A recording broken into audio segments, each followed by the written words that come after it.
Good morning, good evening, good afternoon to you all. I'd like beginning thanking Carl for this opportunity to share with you part of the work that we are doing here in Brazil with LCT, especially in the area of music and educating music teachers.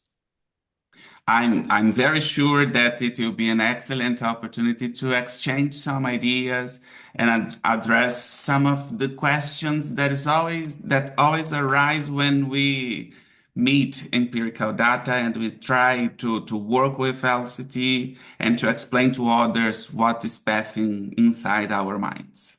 So I'd also thank everyone for your attendance today and for the dialogues that, as Carl has said, be free, feel yourself free to interrupt me and talk to me, and I will be grateful for your contributions. So let's begin contextualizing the research problem. Okay. The question is, how many of you will let a brilliant pianist with no medical training perform a surgery on you? Or a traffic officer with no knowledge of automotive mechanics service your car brakes before you set off on a family trip? Yet, when it comes to teaching, we often assume that being good at doing something means being good at teaching it. I tried to make a contrast with different professions. Being a musician, being a medicine doctor or a traffic officer, but it sounds a little bit absurd. But being a musician, being a practitioner, and being a teacher is also different professions. This assumption is not just an innocent idea. In Brazil, 8 out of 10 teachers have considered leaving their careers this year. At the same time, educational campaigns have invited professionals to become a teacher and increase your income. That's what is written here in Portuguese, with just a 6-month course.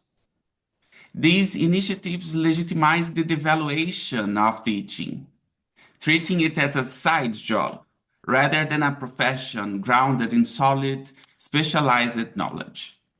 In music, this mindset is pervasive. Many students and even teachers of our teaching programs here consider pedagogical training an obstacle to their real music learning. After all, if you can play, you can teach. But as we know, the leap from practice to pedagogy is not automatic. Nowhere this is clearer than in how baby music classes are perceived. Musicians and even preservice teachers dismiss them as just play because they don't see the repertoire, notation, technical instruction that they associate with real music teaching. As a result, they fail to recognize the musical knowledge building, the cognitive development that is boosted, and the pedagogic expertise required to make it happen. And this is not only a music problem. It's part of a larger issue. Subject expertise often hides the pedagogic work that actually makes teaching successful. So where do we want to go today? Beyond common sense. In addition to teaching the knowledge inherent in the profession, we need to cultivate a specialized gaze, a way of seeing beyond the visible surface of practice to the hidden logics shaping successful teaching. And we learned to do this a lot with Lee Rusniak and her work in South Africa. And I learned a lot how to improve this with my students here in Brazil. So thanks, Lee. You are always an inspiration for all of us. In baby music classes that we are trying to look at this today, this means revealing what lies behind the apparent play, the musical knowledge, and pedagogic principles that shape the action of teachers. And how do we get there? So we need tools. And LCT offers conceptual tools that help us to cultivate this professional gaze. So this way to a cultivated gaze, I have also learned in a class offered by Lee. So students arrive to us with a blank gaze, believing that they already know how to teach simply because they know music. But through different exercises, many of them framed by LCT, they begin to realize there's more to the teaching process and than they have imagined. With practice, they learn to identify both the visible and invisible elements of practice until this perspective becomes second nature. In other words, Marcus, they develop this position. Marcus, Oh, hello. we're not seeing all of your slide. Oh, you're not So seeing all of it. no, it's being cut off on the right-hand side. There you go. Great, thanks. Perfect, Okay, sorry. perfect. Uh, Let me, yeah. So you go to a cultivate gaze when you have different dispositions, they develop dispositions as teachers. So practitioners that came to us become pedagogues in this process. So in today's roundtable, I will show how I've used LCT constellations. Let's move this to here. Okay. Constellations and cosmological analysis to evidence that baby classes are not just play. They reveal that teaching is a profession requiring specialized knowledge. I'll do this by describing an activity I carried out with my students in a course, a discipline here at the university that precedes the practicum. We call this here a teaching practice that begins in the beginning of the teaching education program and precedes the practicum that is in the second half of the course. This activity unfolded in four stages. First, students watched a recording of a baby music class. The first lesson taught by an experienced teacher in a nursery with three children aged 11 to 12 months. They wrote a report reflecting on what they saw. These first texts were then transformed into constellations showing what caught their attention. Second, I asked them to look more closely at the children's reactions and to the intentions of the teacher and expand their reports. Again, together, we build constellations from their notes. You will see there are like little clusters, and then we are turning them into bigger constellations. Third, we revisited the video together. But I paused this frequently to build a large constellation, mapping as many relevant aspects as possible. The teacher's actions, intentions, musical knowledge, baby responses, the materials, the movements of the body, the kinds of vocalizations babies had in response to the activity. So finally, we moved beyond the description. We tried to understand why they are thinking what they are thinking, why the teacher is doing what the teacher was doing. We discussed what lay behind those actions and reactions of the actions of teachers and reactions of the babies. The theoretical knowledge shaping the teacher's pedagogical reasoning. In other words, we tried to get to the cosmology. And in analyzing the three subsequent lessons, always in dialogue with the cosmology we had uncovered, we proposed a schematic constellation that synthesizes both the structure and the underlying logic of the activities developed across those lessons, those classes. So, before diving further, it's important to establish a few but central points. I will not be so profound, so detailed in what is constellations, but it's good to set some points. So, constellations, as Carl has said to us, are groupings of any socio-cultural practice that appear to have a coherence from a particular point in space and time to actors adopting a particular cosmology or worldview. This is what we are understanding as constellations here. So think a baby music class as a constellation, a collection of activities, objects, songs, body movements, musical knowledge, children's reactions, and so on. These combine to form what we understand as a music class with babies, and how we distinguish from other music lessons for other lessons for lessons to people with other ages. Each constellation is made of smaller clusters, grouping of objects, songs, gestures, knowledge, and reactions that come together in a specific activity, for example. Each cluster, in turn, is built from linked nodes that means individual units of meaning that acquire richer significance when they are linked to others. And cosmologies are the logics from which constellations are formed, the organizing principles that underlie the selection, arrangement, valuation of nodes in a constellation. So just an example, here we have traditional constellations that people learn when they look to the sky. We have in the bottom of this picture in the left side, the constellation of Orion and the constellation of Taurus.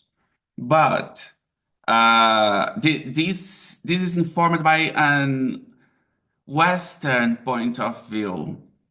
To our indigenous people here in Brazil, they put together some of the same stars that made these constellations, and they form a constellation that's called the Old Man.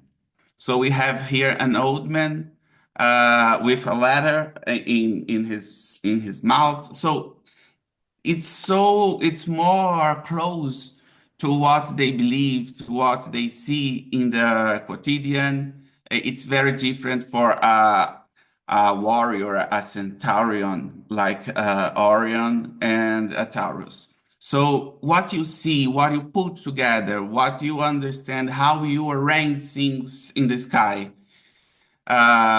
it depends on your point of view, on your worldview, on the cosmology that makes you see things.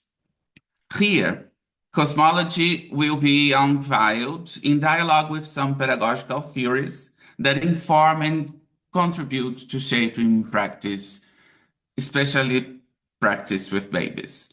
And I chose this practice with babies because people see music classes to babies and they really, our students, their first impressions are, oh, I can do this. So I play at an orchestra. It's really easy to me to pass some time with some babies. And when they arrive at the classroom, they are really challenged in different ways. And there's other problem here that even teachers that believe that they can teach babies, they don't. plan their lessons in a knowledge building way. They just choose different activities. Oh, like you are in a supermarket. I will do this and this and this today. And tomorrow I will do this, and this. There's not a logic. A there's not a plan to where do you want to go.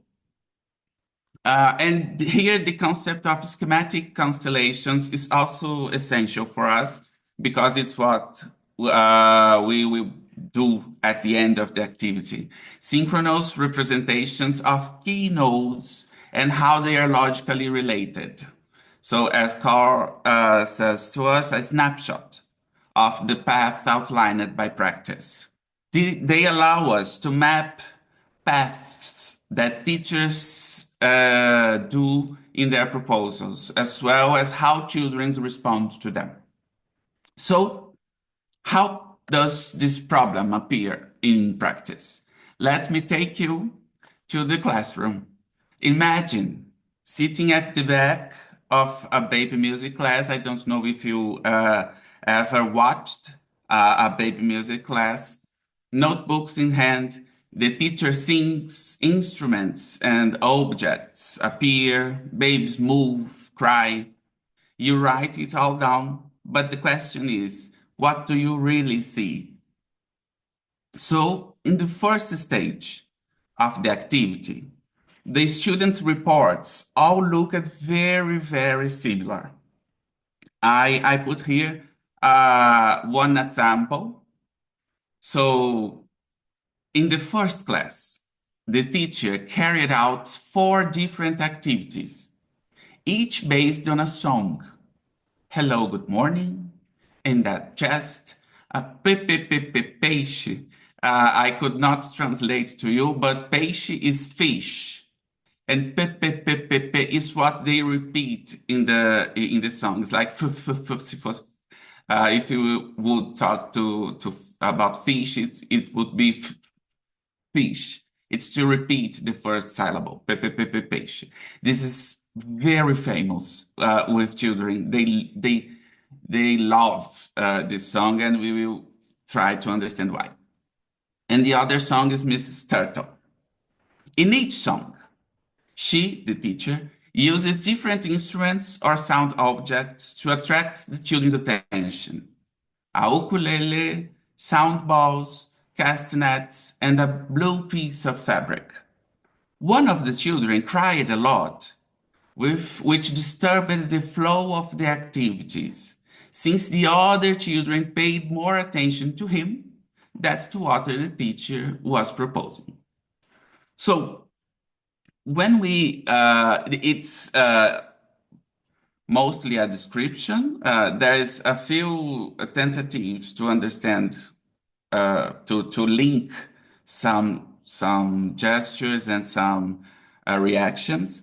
But when we transformed these to constellations, I put this in different colors for putting it constellations. When we made the first clusters, the nodes at the most basic level became the 4 moments identified in the lesson. And zooming in further, the song in each moment, when you zoom in, you see the song and the instrument or the object the teacher has used in that activities. But these descriptions are like star maps with only a few dots marked. To actually see the constellation, we need not only to look more carefully to the obvious, at the obvious, but we need to look beyond the obvious. We need to look some more to the obvious things that were happening but we also need to look beyond. Bringing to the surface the intentions of the teacher, the reactions of the babies, and the hidden forms of knowledge, because there's no musical knowledge here.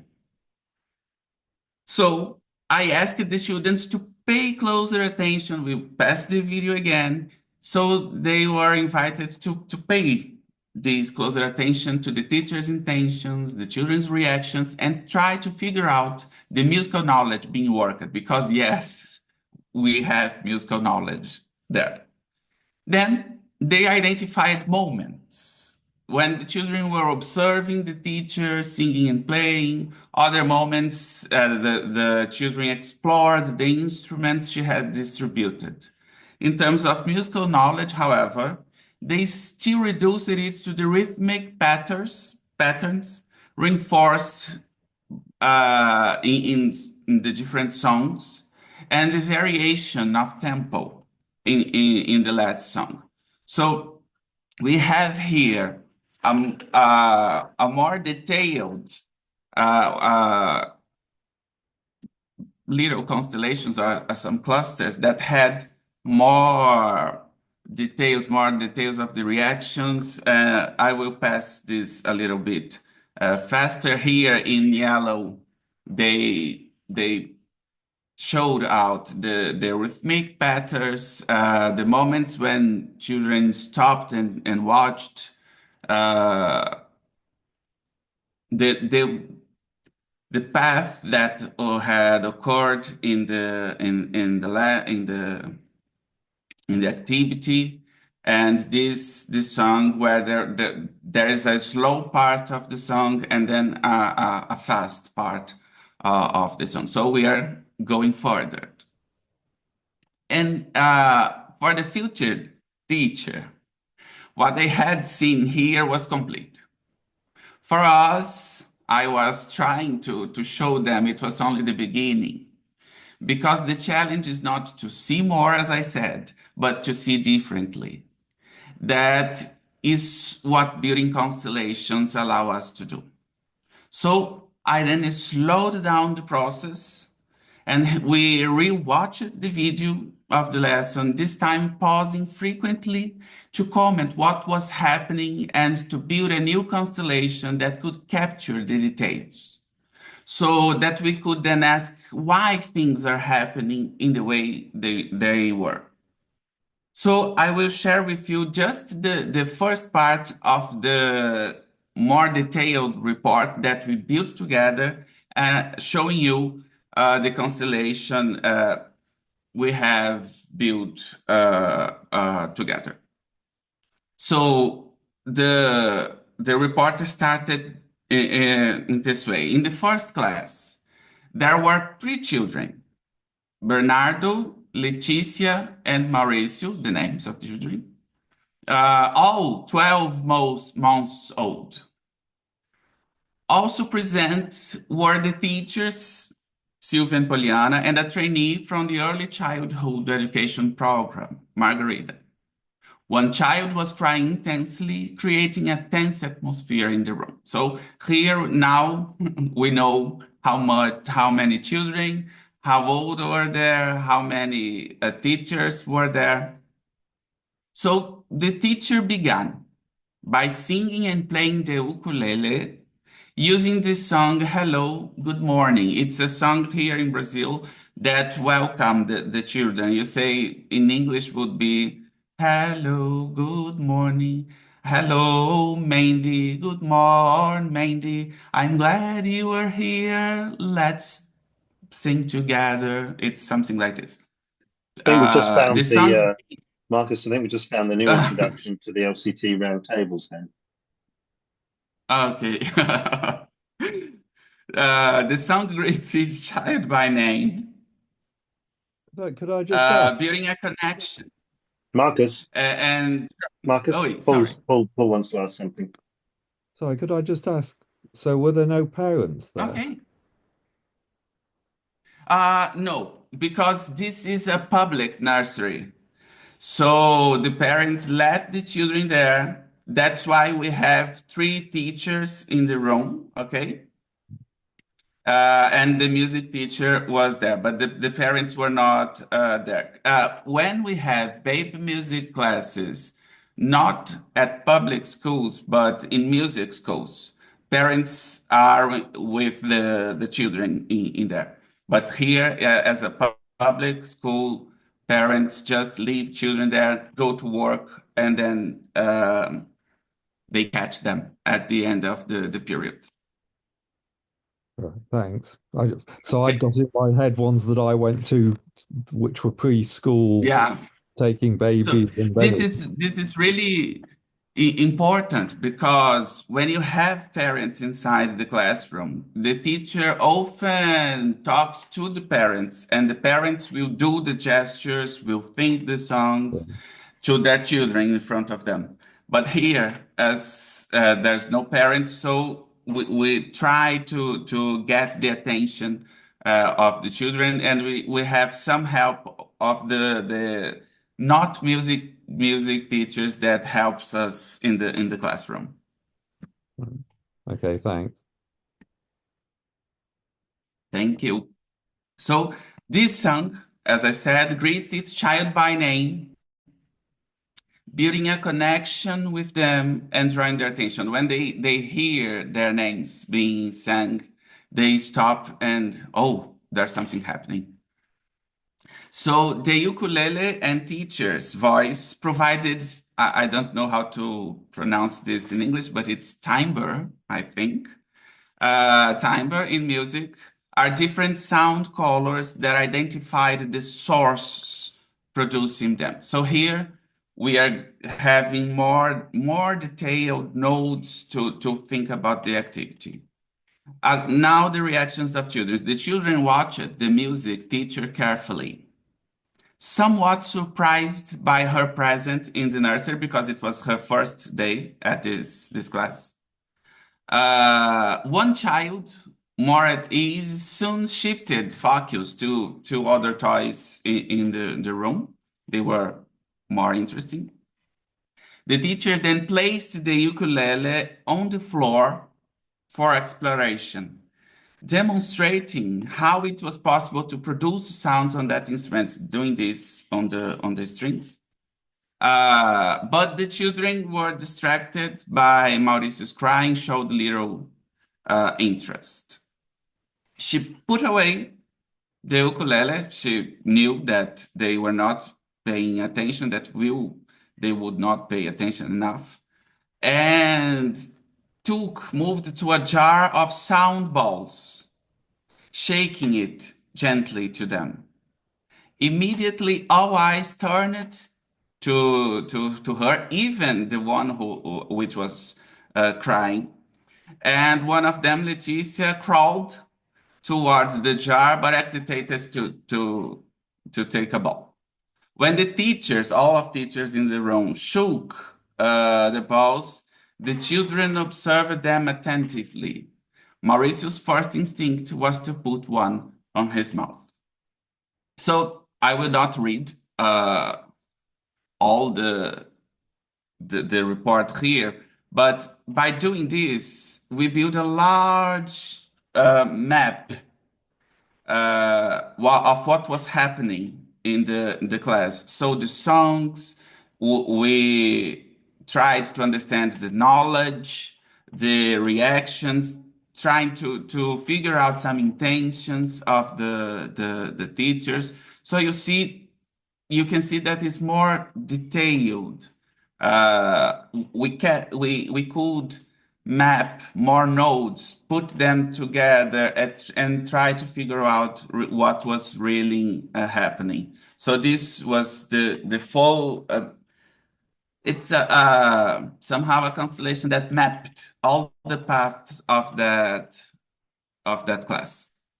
So as you can see, we have far more detail as nodes were connected into clusters, which then combined to form this whole constellation of that lesson. A large question emerged, and I was asking them about this. Why did this constellation take this particular form and not another? Why those songs? Why those materials? Why those fabrics, those toys? Why those reactions? And why the teacher does what he does. So that's the step where cosmologies come in. Clusters and constellations show us the what we can see.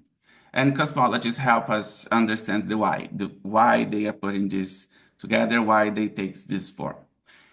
To start to have their thoughts and to provoke them to think about it, I asked them, what do we need to consider when deciding how we are going to teach? So they recalled 4 questions we had worked earlier in classes, in the practical now at the university. So to decide, to figure out how you teach, you have to think about who you are, what you teach, who you teach, and where you teach. I suggested starting with where you teach, because this particular nursery gave us valuable clues about the theoretical framework guiding the practice. So this is the place. The lesson have been recorded in a school that is called the Child Development Laboratory at a university here in Brazil, the Federal University of Viçosa. That is the name of a city. In the morning nursery group, looking into the pedagogical project, the curriculum to this child development laboratory, they explicitly stated that these pedagogical foundations rest on Piagetian conceptions of human development. So this view, and this is a quotation of the curriculum of this baby class, affirms that knowledge building occurs through the subject's active interaction with the world. Teaching is based on constructivist principles, is what they say, aiming at the child's active participation in knowledge building. The project emphasizes the play. Playing is the primary pathway. Through playful activities, children reason, discover, persist, and persevere. So according to this framework, play allows holistic development, physical, motor, social, affective, cognitive, moral, and so on. And it's very important to the future teachers here to think that babies are multimodal beings. You cannot teach just music to them. You have to work with all of these things: physical questions, vocal development, motor acquisitions, social, affective, and this is all together. Musical development is intertwined with all of this: spoken language, motor skills, and so on. And the physical, the classroom, the physical environment reflects this philosophy. So the nursery classroom is organized as an open arrangement, a single room divided into areas. There's no walls dividing this. It's an open room, but we have different areas or centers of interest, each designed to invite the kids to explore the different stimuli that they have there. Furniture and materials are specific to the age group. Toy cabinets, activity mats, mirrors, support bars. Here we have a photograph of this place, and you see everything is built to have the children exploring, and there's a lot of stimuli in the classroom. So within this context, the teacher's role is to provide cognitive challenges that generate new knowledge to the children. Their function is to create a socially and emotionally supportive environment in which children can engage with all of those things in spontaneous play, while also introducing new stimuli that encourage discovery through the child's own action. That's what the Piagetian conception tells us. For musical, when we think about musical development, we have specific theories that explain music development. Keith Swanwick is an English teacher that explains us some paths of the musical development. He describes these children with this age until 1 and 2 years old, they are in the sound materials layer. This stage is very intuitive, is marked by impulsive exploration and respond. The interest of the babies is on the sound. The sound is something that fascinates children in this period. So they want to shake, to imitate, to adapt what they do to produce sound. Uh, this begins more impulsively, more linked to intuition, and goes to a more analytical level when they tried to imitate, to control this way of producing sounds. In this first level, children are drawn to timbre. Timbre is what they like the most. And extremes of intensity, contrasts of pitch, and then they try to produce sounds. So shaking maracas, hitting the wood, as well as the skin of drums, using hands and fingers, they are discovering all of these movements. Sound making is impressive. Pulse, the beat, is unstable, but curiosity is insatiable. They are very curious to the word, the sonorous word. At this point, something is interesting for us here. And semantic gravity offers us a useful translation device to understand what teachers need to do with babies at this age. So this is a translation device I have used in other classes with my students. And we state that musical knowledge becomes more concrete, more contextualized when embodied through movement. The more, because music is very ephemeral, you cannot see it, and it passes. It not stays there. So the way you can make it more concrete, the most concrete form of it, is to dance, to make movements with the music. So swaying, clapping, crawling, running, jumping, marking this rhythm and these contrasts with body. These activities represent the strongest level of semantic gravity for this data. As we move upward along the semantic scale, semantic gravity will weaken. Knowledge shifts towards more abstract, decontextualized forms, like just talking about music and then talking about musical concepts, musical knowledge.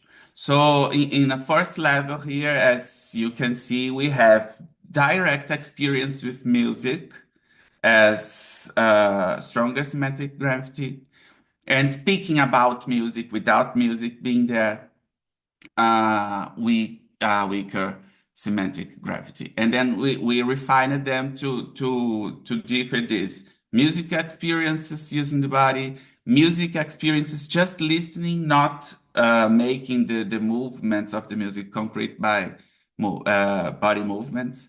Examples of music, you just tell the students the name of the music and then musical concepts.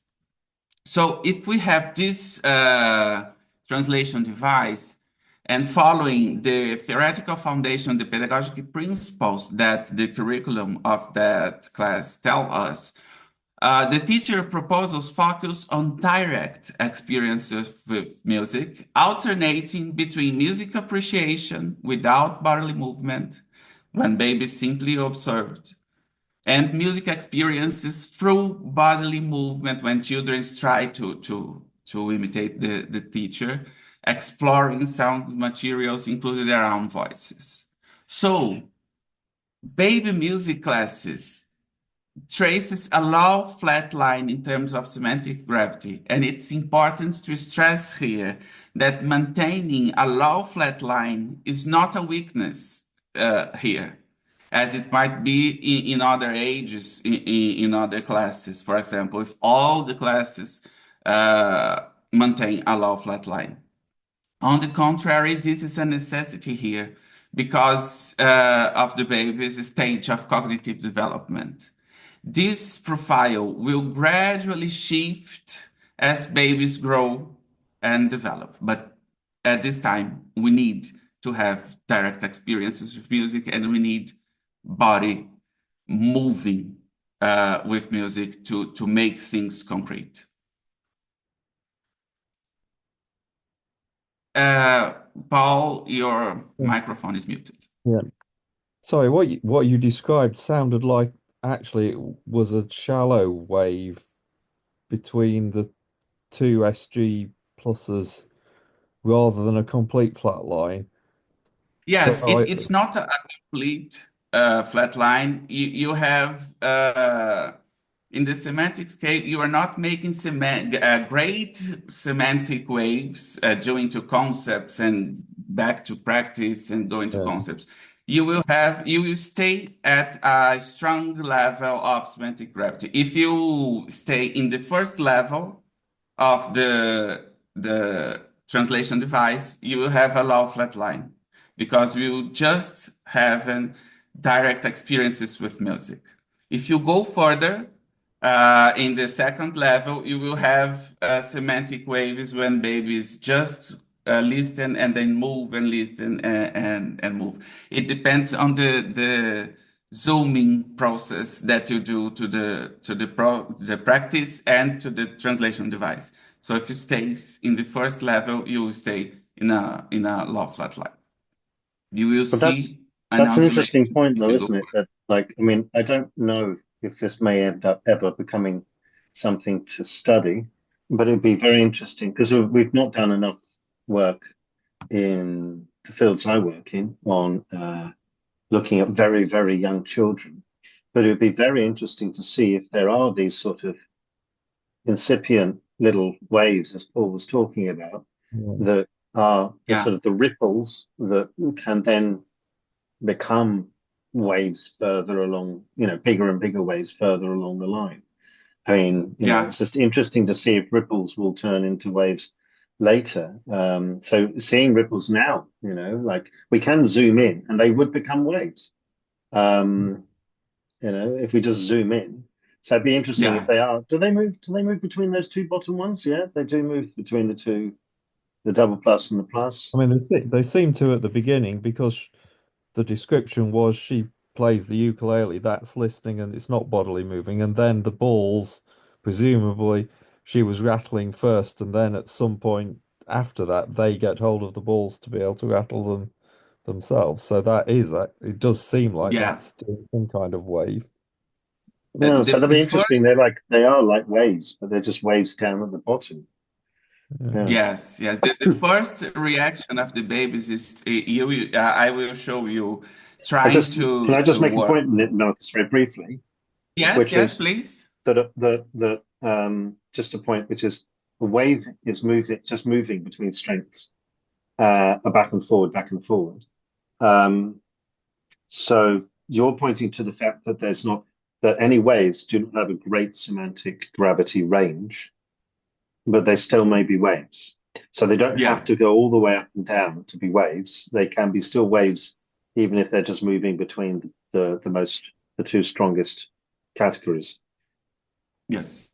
Yeah, cool. And I will try to show you when I this is the point that I want your help to because I tried to work with semantic density to show the complexity of the movements. And there will be some series that explain us that the first reaction of the babies is to stop what they are doing, stop movement, and just look to the source of the sound. And looking, they will try impulsively to maintain the sounding, and then they are going to try to imitate what the teacher is doing to produce the sound, and then they will control and imitate and manipulate the instrument. So there is a complex, a kind of complexity I will show to you, son. That's the ways that the teachers need to do with children. This is because babies are multimodal. We need to teach them the movement. It's not music. They have to learn to control their movements to do what we want them to do. So this is now when regards to bodily movements and consequently the exploration of the sound sources. A more elementary level is what researchers call voluntary inactive movement. The child first demonstrates interest in a sound source through gaze and facial expressions. They look at the sound source. And then they decide to stop moving in the second level here to listen more carefully to the music that's being played or just to the sound that teacher is producing, the story that is being told, or to redirect attention to some other events deeming interesting.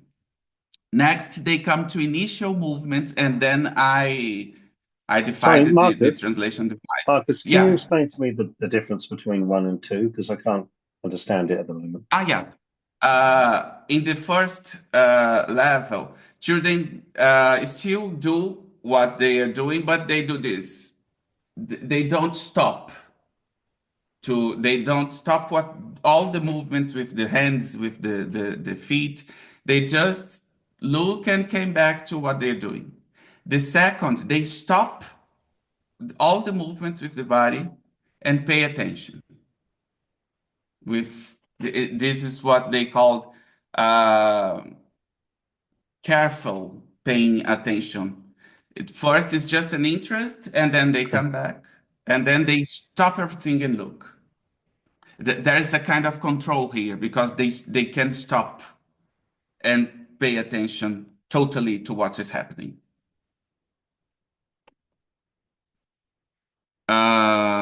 So they go to initial movements that are impulsive. We have reflex here. Reflex like putting things on the mouse. That is a reflex at this time. And they move more to a more cognitive complex way of moving with exploratory actions, try to control, try to catch the object.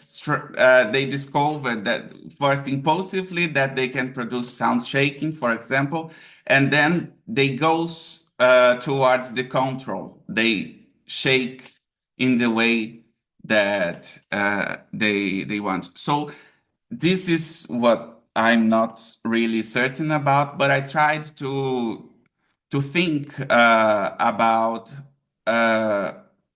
going towards more complex cognitive schemes that are needed to make movements.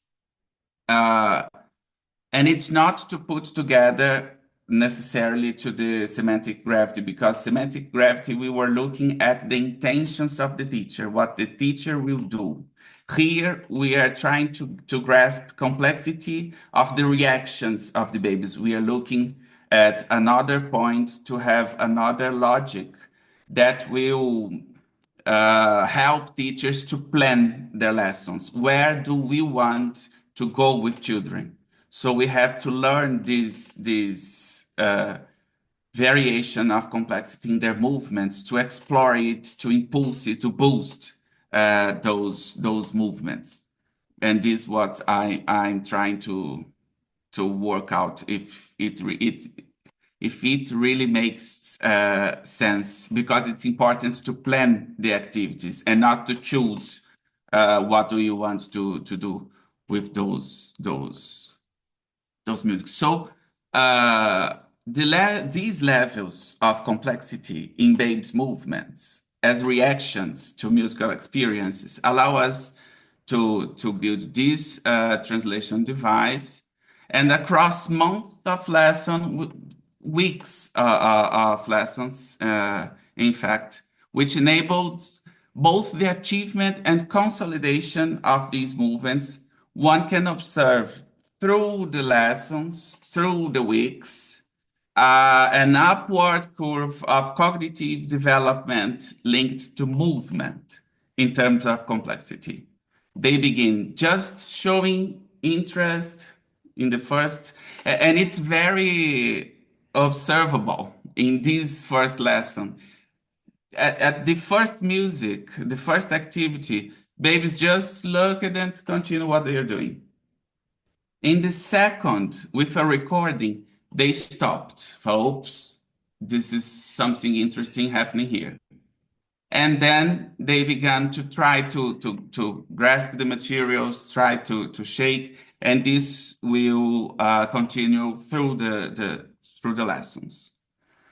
And I tried to look to complexity also in the vocal expertise, the vocal reactions of the babies. So I built with them using other theoretical foundations about vocalizations. The first level of the vocal expertise is about crying. Crying is the child's inaugural sound gesture act. It will be the source for speaking and for singing. At some points, they will develop differently. So the first act, the more simple reaction, is to cry. Contained within it are all the latent elements of speech and song prosody, variations in intensity and pitch, rhythmic patterns in crying. So the very source of all things that will develop through time will be in the cry. So in the first month of life, both crying and smiling are involuntary, dependent on respiratory patterns. From the second month, babies begin to show the first level of vocal expertise. Here they begin to make sounds and tied to breathing yet, but more longer. They can control it, the breath more in a more consolidated way. And so we have longer sounds, long variations in sounds. Between the third and fourth month, the second level of vocal expertise emerges. The baby's own voice becomes their favorite toy. They can repeat sounds discovered by chance, modifying them joyfully. This is the babbling stage. And in music, we call this microtonal glissandi. They make waves here, but in the pitch of sounds. And then the third level of vocal expertise begins about 11 months.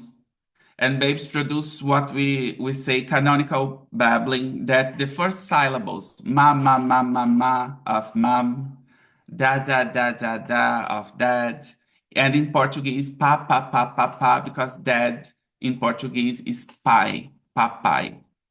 And that's because peixe is so famous to the children because it carries the canonical babbling that they are controlling and having pleasure in reproducing. This canonical babbling are a universal rhythmic building block of spoken language.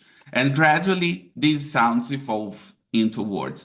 Although we have here a cognitive development in months, all the time this happens with children because children are trying to control, to acquire this vocal expertise. So across the lessons, which enable both achievement and consolidation of vocal expertise, we can also observe an upward curve, an upward wave in cognitive development in terms of vocal complexity. They begin trying, and then they try to think the songs, but with microtonal glissandi, that apparently there's no reaction reaction to the song, and then they start to imitate the canonic syllables. So these are some logics here that are important to music teachers. They need to maintain a low flat line, but if you zoom in, waves in the bottom part of with weaker semantic gravity, and they have to plan the activities and the lessons to get from the children more complex reactions, and then other reactions when the babies consolidate the movements. But this is not the end. We tried to go further, and I promise you that I'm finishing. We tried to build a schematic constellation because when we analyzed other lessons, we perceived that there was a structure. There was a structure there that people could follow. First, we have here a schematic cluster of the activity. We have always a song, voice, because the teacher is singing. We have always gestures of the teachers, and we have always materials to make the things more concrete. So if you have a fish song, you bring to the class a fish, so the children can see the fish. And in here in Brazil, we have a definition of curriculum that curriculum is there are the experiences around the knowledge. So I tried to make this cluster with the experience of the thing, the materials, the gestures, the voice around musical knowledge. And you can have a lot of songs. You can have different instruments twice inside. If you zoom in this cluster, you can see a lot of different notes. You have facial movements, you have body movements. If you see musical knowledge, I put it here, the spiral of musical development proposed by Thwanick. We will be at the material layer, and here you have different kinds of musical knowledge: timbre, pitch, rhythm, intensity. Inside pitch, you have low pitch, high pitch, medium pitch, upward movements, glissandi, downward move glissandi. If you look further into timbre, you have different instruments, you have different sonorous objects, you have voice. If you zoom into rhythm, you have pulse, patterns, beats, tempo, duration. If you zoom in the intensity, you have forte, piano, crescendo, decrescendo. In these are musical knowledges that will be always present, and then you can select them to make your activity. These taken together, they form what researchers in the field have described as visual sonorous frames. So now I try to make the contrary movement. I try to zoom out in each part of my schematic constellation. These are essential. These visual soundboards are essential because they offer concreteness, strengthening semantic gravity to the sonic provocations presented to babies. And when we have babies and zoom into babies, we can see different stages of development of the babies and different stages of acquisition of movements, of vocal expertise, and so on. They will respond and explore according to the possibilities of their developmental stage. These form interesting spectacles that will provoke children's reaction and invite the babies for exploration. And exploration will begin with reflex movements, goes to impulse, impulse, not just in movements, but trying to control the voice. They will try to imitate the voice or the movements, and they will begin to imitate and go towards the control. So we have movement in this exploration of the babies. We have reactions in body movements and with voice.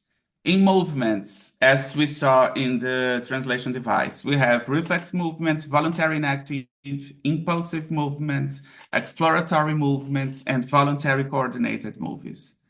And in voice, you have trying, first level expertise, vocal expertise, second level of expertise, third level of expertise. So all of these nodes, whose connections are oriented by cosmology related to the cognitive and musical development, shape this schematic constellation that represents the structure of these activities, and in turn, the organizing principles that inform them. And this is precisely where baby music classes stop being dismissed as just play and begin to be recognized as privileged spaces of teaching and learning. And more than that, this process illustrates how practitioners in any field can become teachers, if informed through the dialogue between theory and pedagogical practice. And it's very interesting here when we use LCT to make people see what is behind what they are really seeing. You can see in their faces the moment when they say, oh, all of this was there, and I was not aware of what was happening. So if we want to strengthen teaching as a profession, we need to train educators to see beneath the surface. Constellations and cosmologies are not just tools, they are pathways that help us to cultivate that gaze. So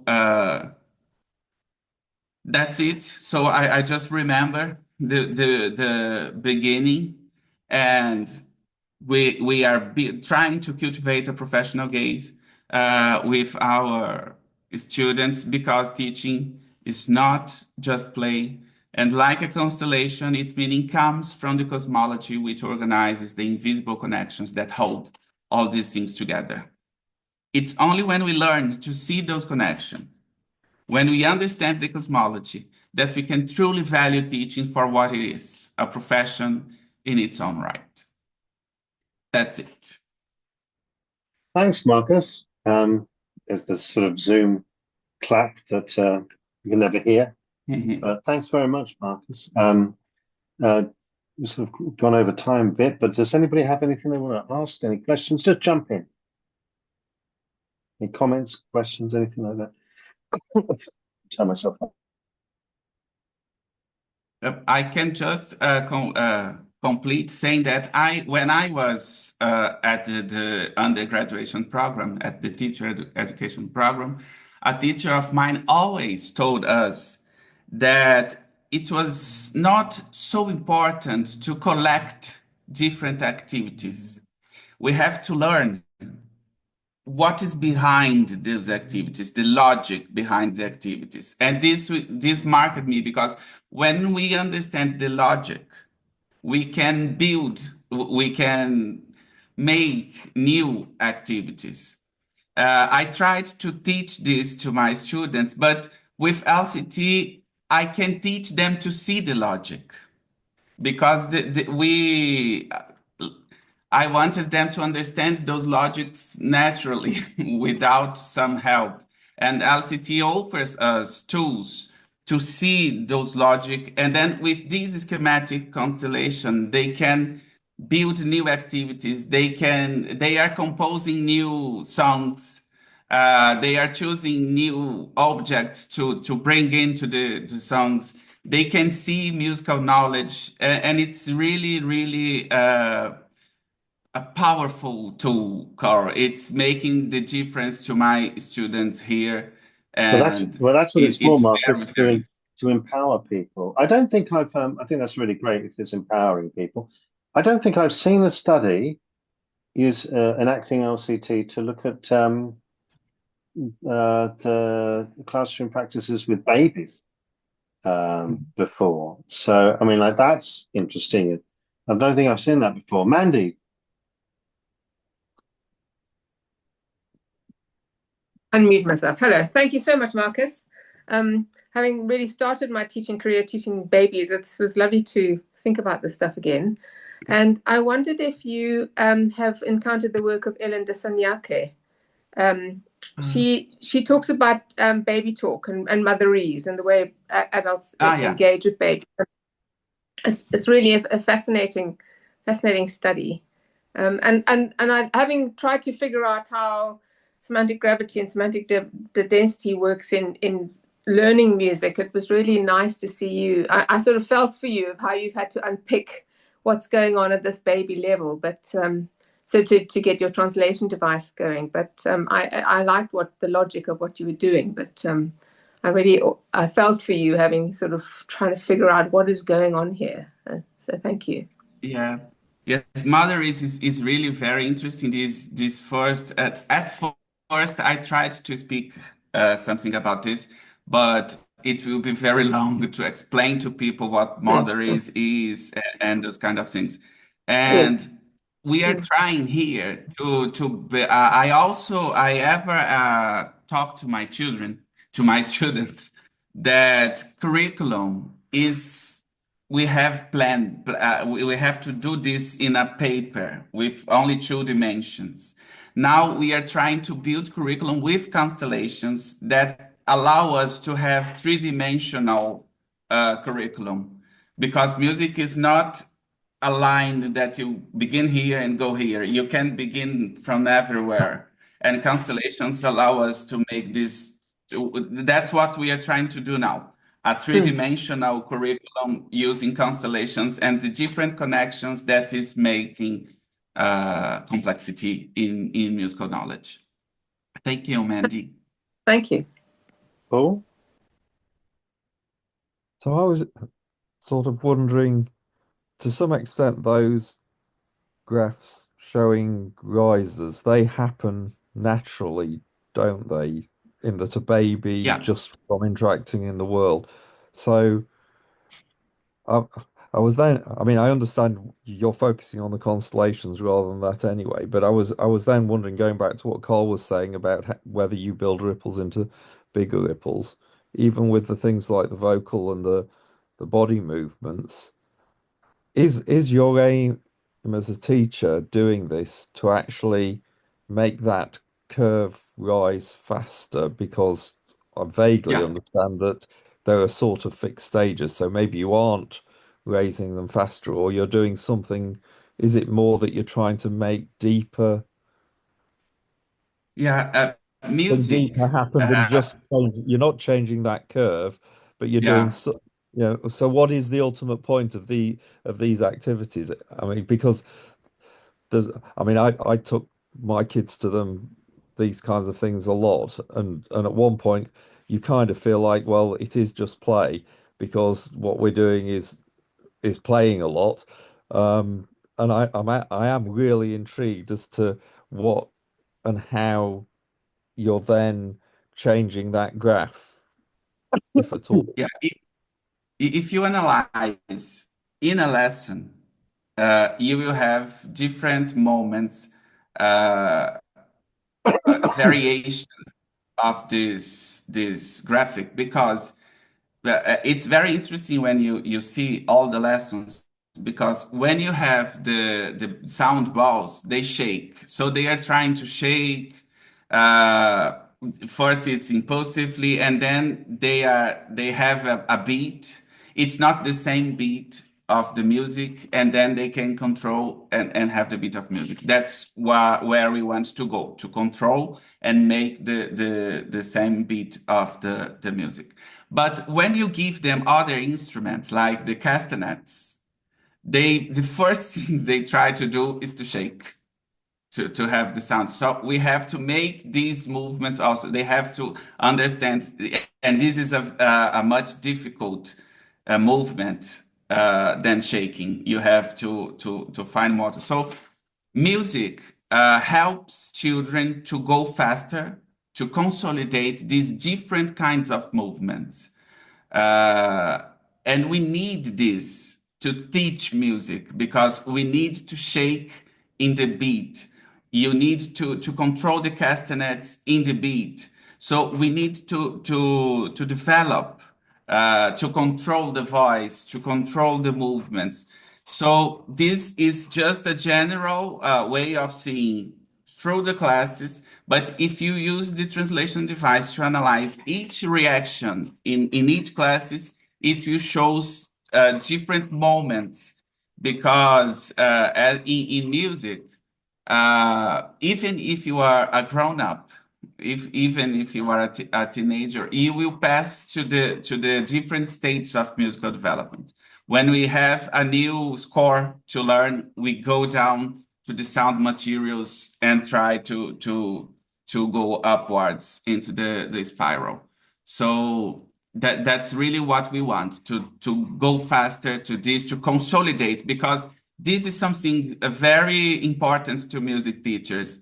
It's not just because they can shake that the work is done. No, we have to repeat and to repeat and to repeat because we need to consolidate. In the next class that we analyze it, they took the castanets and again they shaked. So we have to build again the movement. So it's very, you have to develop a special gaze because babies will tell you what you have to do. Babies will tell you where you need to go to explore. And this is very difficult to teach to our future teachers, to watch what they are showing us and to stop their planning and go to where babies are carrying us to go. I just want to add to that, but I think it's not that this happens naturally, because I mean, all studies, for example, of linguistic development suggest that there's systematic differences between social groups based on their material and symbolic conditions of existence, that they're going to get different experiences, which we probably don't see very well because they're these tiny little micro differences, you know, that are right down at the bottom. You have to really zoom in, like Marcus is doing, to see that what becomes later, a huge difference in the ability to weigh, for example, between, for example, working class and middle class kids, to use those as shorthand, will begin as tiny differences and ripples potentially.